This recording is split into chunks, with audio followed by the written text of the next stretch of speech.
Let me know if I need to call Mary. Paula Dierenfeld is out of bed at 4 a.m. Her morning workout is over before most people's alarms have gone off. Her clients include more than 35 of the wealthiest and most powerful companies and associations in Iowa, from insurance and energy to railroads, casinos, and telecommunications. Paula's job is to get our elected officials to give her clients what they want.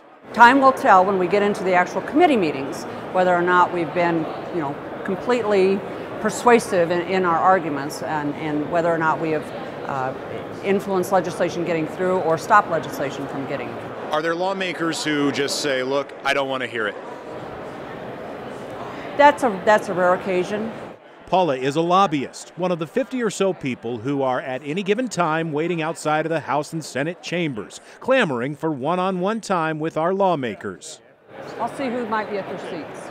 Today, Paula has granted us full access to her work at the state capitol. It's funnel week, the critical time for bills in committee. The ones voted out are closer to becoming law. The ones that are not won't be issues again until next year, if ever. It's hard for me to estimate how many bills that we are tracking at any one time. It's literally, over hundreds. And for each bill, someone is paying Paula and her team to get the legislators' attention. Yeah, okay. We probably need to step down here. And sway their opinions.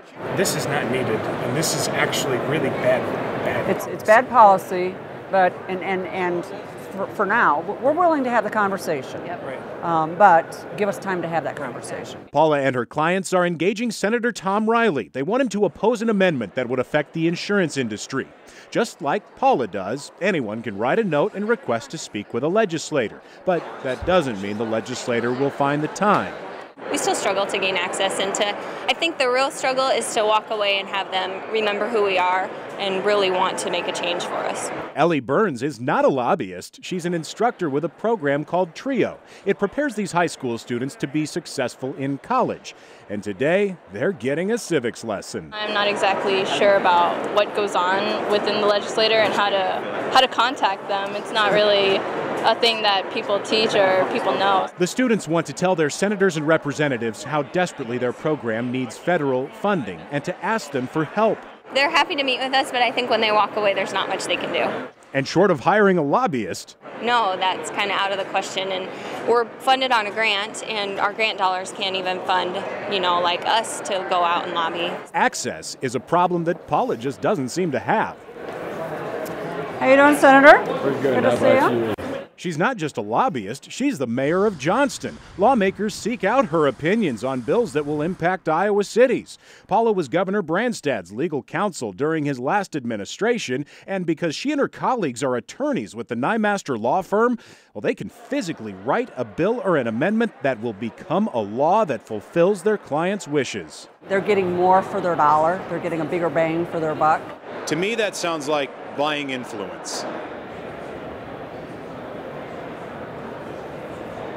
What I meant by saying more bang for their buck is when the client is paying for those lobbying services, they're getting a higher level of service from someone who's an attorney.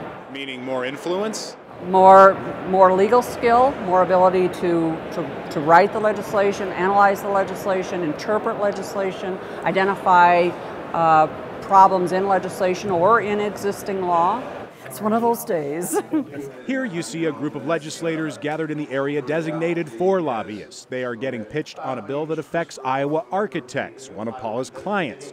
Most lawmakers, it seems, want the lobbyist perspective. You build relationship, and it's not that you favor one over another, but you build those relationships. Representative Akeo Abdul Samad says lawmakers need to know who is affected by the laws they pass. Here he's cornered by a group from the American Cancer Society. That's my bill in the House. He's a Democrat and she's a Republican, but Akeo says Paula has his attention. She's very sensitive to issues, and if we do disagree, we can discuss it and talk about it, but at least I can hear her, and she listens to me also.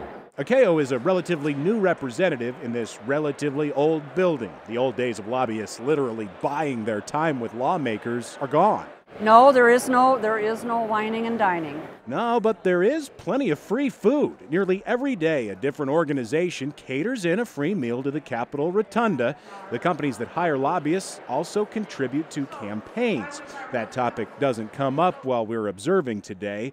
Paula insists that her time spent with legislators is on the level, and it mostly stays in the Capitol. The gift law was changed before I became a lobbyist. In the evening, I like to go home to my family. Yes, family. Paula is a lobbyist, a mayor, and a grandmother of 12 who finds time to run marathons. Yeah, you know, it's you know, when you stop and put it that way, you do kind of think, my gosh. Her supportive husband is David Roederer. He's the head of the Department of Management and Governor Branstad's right-hand man. Theirs is a public service romance. They were married in the building where they work. Now, how's that for access? So I jokingly say, you know, we met here, we got married here, and we'll probably both die here.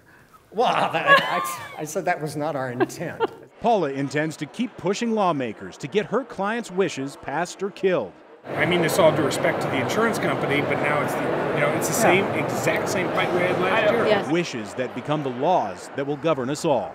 I promise you, it's a done deal. When you look at that skyline out there, you see the insurance industry of Iowa. And within every one of those buildings are hundreds of people who are Iowans, who, you know, go to our churches, go to our schools, shop at our stores. You know, to the extent that I'm effective up here for their companies, hopefully their lives are better as a result of it. In Des Moines, Dan Winters, Channel 13 News.